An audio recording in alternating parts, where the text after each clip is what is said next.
You know, working with and for and around Cindy has got to be an experience. You know, It is. I'm very fortunate in that Cindy and I started this together 10 years ago and is like a sister to me. So it's a lot of fun, a lot of excitement, but most importantly, doing some really strong, impactful work every single day together.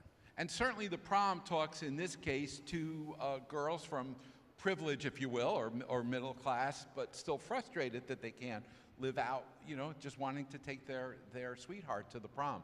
But a lot of the kids that you work with, prom is far from the radar screen. Would you explain what the focus is? Sure. So in America, every single year, up to 4.2 million young people experience homelessness. So kind of take that number in for a second, 4.2 million. And this is young people from the age of 13 all the way up to age 24.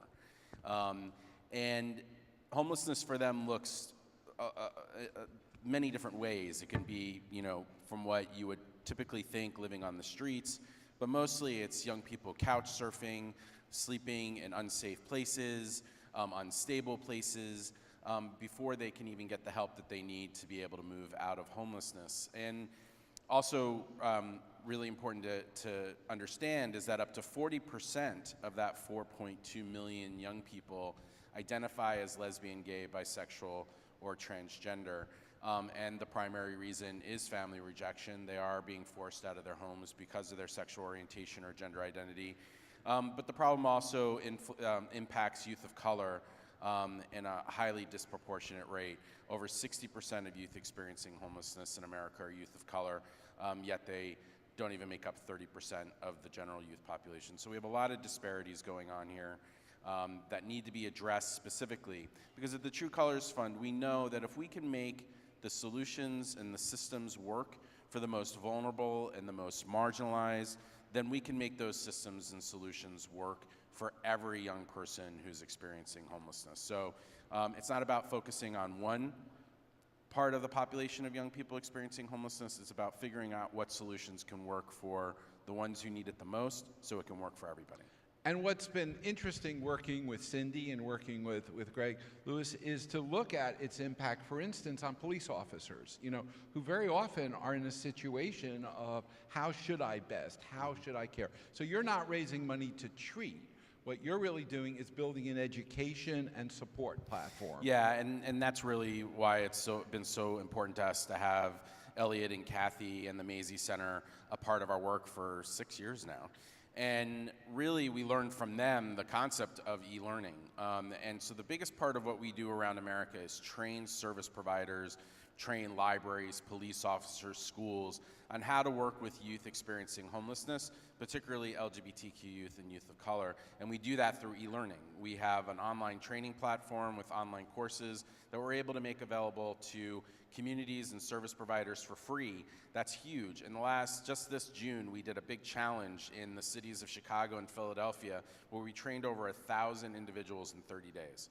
1,000 individuals who every single day are working with youth experiencing homelessness. That's transformative change, and that couldn't happen without Elliot and Kathy. And we had the honor of spending some time with Cyndi Lauper behind the scenes when she was doing a concert tour, and she hugged us and she was crying and she was saying, we finally can actually reach out in that. And we want to encourage you to think about what your organizations could do to support that, but we want to make a very specific donation to that. We believe that there's probably no issue that is more important. If we don't deal with this crisis now, the cost to society later on is an enormous one. Incarceration, social services, and self-destruction along the way. And it's not a religious, it's not a political issue. It's kind of what Mrs. Bush said yesterday. You see somebody, you say, what can you do?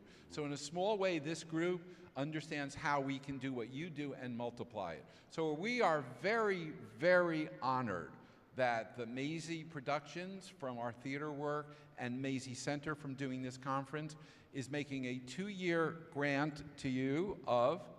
We're going to do a $50,000 donation and really put some legwork into working with his team, who've been wonderful, to really continue the program that they're working on, to roll out the programs to shelters, to police officers, to people that really do the work on the ground with this youth population. So, And we hope that that $50,000 will be multiplied by volunteers and other folks to do that.